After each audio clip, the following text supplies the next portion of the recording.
अक्कलकोटच्या पवित्र भूमीत त्या काळी लोकांच्या मनात एकच ओढ होती, स्वामी समर्थांचे दर्शन घेण्याची. लोक म्हणत की त्यांच्या दर्शनाने मन शांत होतं, अडचणी विरघळतात आणि जीवनाला नवं धैर्य मिळतं. याच काळात शेजारच्या गावात गंगाधर नावाचा एक गरीब, साधा आणि मेहनती तरुण राहत होता. त्याची परिस्थिती मात्र दिवसेगणिक बिकट होत चालली होती. घरात आई आजारी पडलेली, 2 लहान बहिणींची काळजी आणि काम मिळण्याची वाट पाहत तो प्रत्येक दिवस काढत असे.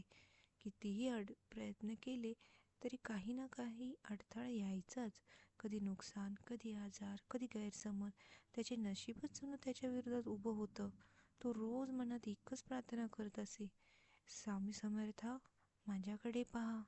पण कधीच त्याला स्वामी समर्थांचे दर्शन मिळाले नव्हते. हेच दुःख त्याला आतून खात होते. एक दिवस परिस्थिती इतकी वाईट झाली की घरात अगदी एक दाणा उरला नव्हता. आईची प्रकृती खालावत होती, बहिणींच्या डोळ्यात भीती. गंगाधराने रात्री अंगणात बसून रडत रडत प्रार्थना केली, स्वामी, मी हार मानू का? माझ्यात आता काहीच उरलं नाही. त्या रात्री त्याला एक स्वप्न पडलं. पांढऱ्या वस्त्रातील एक तेजस्वी व्यक्ती त्याला म्हणत होती, भिवू नकोस, ज्याचं मन स्वच्छ असतं त्याच्यासाठी देव स्वतः मार्ग तयार करतो. गंगाधर जागा झाला आणि ठरवून टाकले, मी अक्कलकोटला चालत जाईन. ना पैसे, ना खाण्याची सोय, ना बूट, पण मनात ठाम विश्वास. तो रस्त्याने चालत होता. सूर्यकिरण, धूळ, तहान, थकवा सगळं सहन करत तो एका नदीकाठी बसला. पाय दुखत होते, शरीर थरथरत होतं. तो म्हणाला, स्वामी, पुढे जाऊ कसं? तेवढ्यात त्याच्याजवळ एक वृद्ध साधू बसला. त्याने गंगाधराकडे पाहून म्हटले, पहिलं पाऊल भक्त टाकतो, बाकी पावलांना देव सोबत असतो. गंगाधराने डोळा झाकून उघडला तेव्हा तो साधू कुठेच नव्हता. गंगाधराचं मन भरून आलं. त्याला जाणवलं, स्वामीच त्याला मार्ग दाखवत आहेत. 2 दिवसांच्या पायपिटीनंतर अखेर तो अक्कलकोटला पोचला. सारा गाव जय स्वामी समर्थच्या जयघोषाने गजबजलेला होता. गंगाधराचं मन आणखीनच हलकं झालं. स्वामी समर्थ त्यावेळेला बाळप्पा नावाच्या भक्ताच्या घरासमोर बसले होते. लोकांची मोठी गर्दी होती. गंगाधर गर्दीतून पुढे सरकला.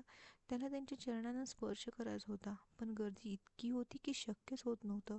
त्याची छाती भरून आली. तो मनातच म्हणाला, स्वामी, मी इतक्या दुरून आलो, पण तुम्हाला वंदनही करू शकत नाही. तेवढा स्वामी समर्थ अचानक मोठ्याने म्हणाले, ए गंगाधरा, कोणी सांगितलं नाही का तुला? देवाला स्पर्श करायची गरज नसते, देव मनाने बोलतो. गंगाधर जणू थिजून गेला. त्याचे नाव, त्याची प्रार्थना स्वामींनी कसं ओळखलं? स्वामींनी त्याला जवळ बोलावलं. तो रडतच त्यांच्या चरणावर पडला. स्वामी समर्थ त्यांच्याकडे प्रेमाने पाहू लागले आणि म्हणाले, जा रे मुला, आता तुझ्या कष्टाची वेळ संपली. घरी पोचल्यावर वाटेल की चमत्कार झालाय. गंगाधराने विचारलं, स्वामी, पण काम, घर, आईची तब्येत?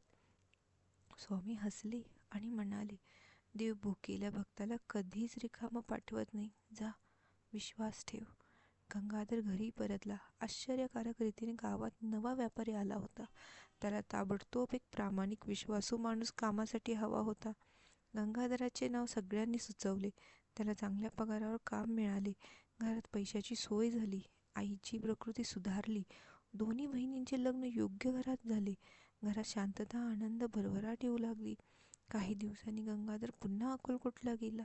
यावेळी आभार मानण्यासाठी स्वामींनी त्याला पाहिलं आणि म्हणाले, चमत्कार शोधतोयस का रे? चमत्कार आम्ही नाही केले, तुझ्या श्रद्धेने सगळं केलं. गंगाधर नतमस्तक झाला. त्याच्या आयुष्यातील अंधार स्वामी समर्थांनी दूर केला होता, पण त्यांच्या हातून नव्हे, त्याच्या श्रद्धेतून. बोध, श्रद्धा असेल तर अशक्यही शक्य होतं. भक्त चालायला लागतो तेव्हा देव त्याचा हात धरतो. चमत्कार देव करत नाही, श्रद्धा करून दाखवते. भीती मनातून गेली की नशीब बदलायला वेळ लागत नाही.